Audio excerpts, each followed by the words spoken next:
السلام علیکم ناظرین، آپ دیکھ رہے ہیں چراغ رحمت HD اسلامک پیش خدمت ہے پروگرام جب آنکھ کھلے ڈاکٹر KS بٹالوی کے ساتھ۔ آپ کو معلوم ہے کہ ہم نے سورہ توبہ کا ترجمہ اور تفسیر شروع کیا ہوا ہے۔ آج کی آیت مبارکہ ہے 49 یعنی 49 نمبر آیت۔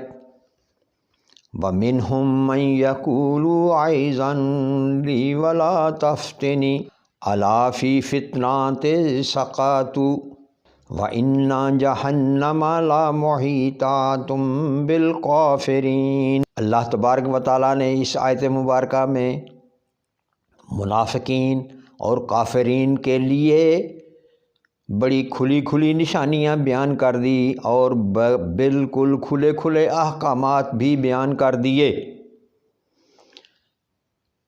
اور ان میں بعض وہ ہیں جو کہتے ہیں مجھے اجازت دے دیں اور مجھے فتنے میں نہ ڈال۔ سن لو وہ فتنے ہی میں تو پڑے ہوئے ہیں، اور بے شک جہنم کافروں کو ضرور گھیرنے والی ہے۔ یعنی منافقین اور کفار، جو کافر مشرکین اور منافقین، ان دونوں گروہوں نے نبی کریم علیہ الصلاۃ والسلام سے سیدھے اجازت مانگ لی کہ ہمیں آپ جنگ کے لیے نہ مجبور کریں اور ہمیں خود ہی اجازت دے دیں، ہم اس فتنہ میں نہیں پڑنا چاہتے۔ جب کہ نبی کریم علیہ الصلاۃ والسلام سے انکار کر کے اور اللہ کے حکم کی حکم عدولی کر کے تو وہ فتنے میں پڑ ہی گئے ہیں، کیونکہ جس نے اللہ اور اللہ کے رسول صلی اللہ علیہ وسلم کا حکم نہ مانا تو وہ فتنے میں پڑ گیا، وہ بڑے خسارے میں پڑ گیا، اور جہنم ضرور ایسے کافروں کو گھیر لے گی۔ یعنی ایسے کافروں کی، ایسے مشرکین کی، ایسے منافقین کی جو اماجگاہ ہے وہ جہنم ہے، ان کو جہنم میں ضرور بر ضرور ڈالا جائے گا۔ وَمِنْهُمْ مَنْ يَقُولُ أَيْذًا لِي وَلَا تَفْتِنِي۔ فتنے کا معنی یہاں گناہ میں مبتلا ہونا کیا گیا ہے، اور ہلاکت بھی اس کی دو تفسیریں بیان کی گئی ہیں۔ ایک تو یہ کہ ان میں سے بعض یہ کہتے ہیں کہ آپ مجھے اتنی شدید گرمی میں اتنے طویل سفر کے لیے جو کہ مشقت والا ہے اور جنگ کا حکم دے کر گناہ میں نہ ڈالیں، کیونکہ اگر میں آپ کے حکم کے بعد نہ گیا تو گناہ گار ہوں گا، اور گیا تو ہلاکت کا خطرہ ہے، ادھر گھر اکیلے رہ جائیں گے، اس لیے آپ خود ہی مجھے مدینہ میں رہنے کی اجازت دے کر اس فتنہ سے بچا لیں۔ یہ تفسیر الفاظ کے قریب ترین ہے۔ دوسری تفسیر یہ ہے کہ یہ منافقین، ان میں سے ایک منافق جد بن قیس نے یہ بہانہ بنایا کہ یا رسول اللہ صلی اللہ علیہ وآلہ وسلم، رومی عورتیں بہت خوبصورت ہیں۔ استغفر اللہ۔ ان منافقین کا، ان جال سازوں کا، ان دھوکے بازوں کا کیسا عذر، کیسا بہانہ کہ رومی عورتیں بہت خوبصورت ہیں، اگر میں وہاں چلا گیا تو اپنے آپ پر قابو نہ رکھ سکوں گا، اس لیے آپ مجھے معذور سمجھ کر یہاں رہنے کی اجازت دے دیجئے۔ ہاں، میں مال خرچ کر کے مدد کروں گا۔ اس روایت کو معجم الکبیر والے نے ضعیف کہا ہے، جبکہ الاستیاب فی بیان الاسباب والوں نے حسن کہا ہے، واللہ عالم۔ ہم اس پہ کوئی بحث نہیں کرتے کہ یہ حسن ہے یا ضعیف ہے، لیکن ان کا جو بہانہ ہے وہ بڑا عجیب ہے کہ مسلمان تو ان باتوں سے کوسوں دور ہوتے ہیں، یہ ان کے منافق ہونے کی کھلم کھلی دلیل تھی۔ یہ اور اس لیے انہوں نے اپنے دل کا ارادہ ظاہر کر دیا کہ پیچھے گھر والے اکیلے رہ جائیں گے اور وہ مارے جائیں گے ہماری عدم موجودگی میں۔ اور وہاں رومیوں کی عورتیں بہت خوبصورت ہیں، ہمارے دل پھسل جائیں گے، ہم گمراہ ہو جائیں گے، جبکہ وہ ہے ہی گمراہ۔ الا فی فتنات سقطوا، یعنی بہانے تو یہ کرتے ہیں کہ ہم فتنے میں نہ پڑ جائیں، مگر حقیقت یہ ہے کہ وہ فتنے ہی میں تو پڑے ہوئے ہیں کہ جہاد پر جانے سے گریز کر رہے ہیں۔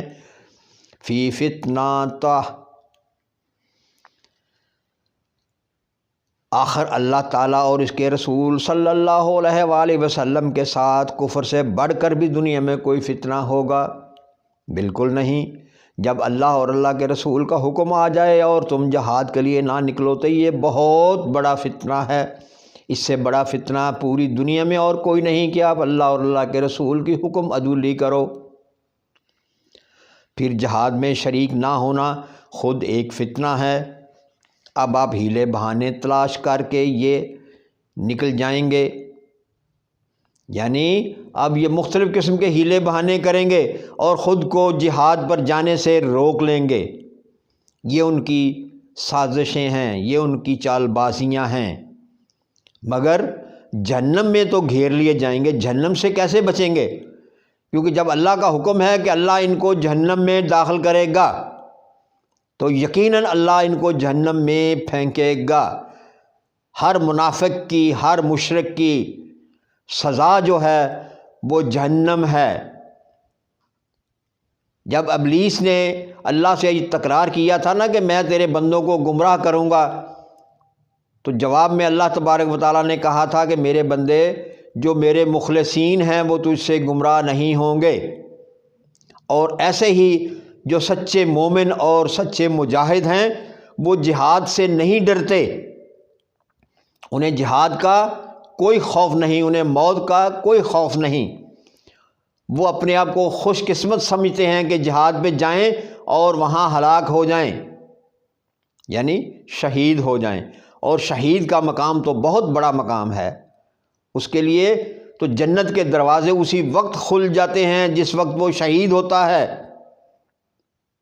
اللہ سب کو شہادت کی موت نصیب فرمائے، آمین۔ اور ہم ہر وقت جہاد کے لیے تیار ہیں، لیکن منافق ان کے دلوں میں کوڑ ہے، ان کے دلوں میں خناس ہے، وہ ہمیشہ دین کے مخالف باتیں کرتے ہیں، دین میں گمراہی پھیلانے کی باتیں کرتے ہیں، دین کی مخالفت کی باتیں کرتے ہیں، کسی نہ کسی انداز میں اسلام کو نقصان پہنچانے کی باتیں کرتے ہیں۔ اور یہ آج کی نہیں، یہ آج سے 1450 سال پہلے سے ہی یہ معاملہ شروع ہوا، جب نبی کریم علیہ الصلاۃ والسلام نے دین اسلام کی تبلیغ شروع کی اور پچھلے تمام ادیان پر حکم جاری ہو گیا کہ وہ آج کے بعد ختم ہے، آج کے بعد یہ دین جاری ہے جو دین محمدی ہے، اور یہ کتاب جو قرآن مجید ہے یہی آخری کتاب ہے اور ابدی کتاب ہے۔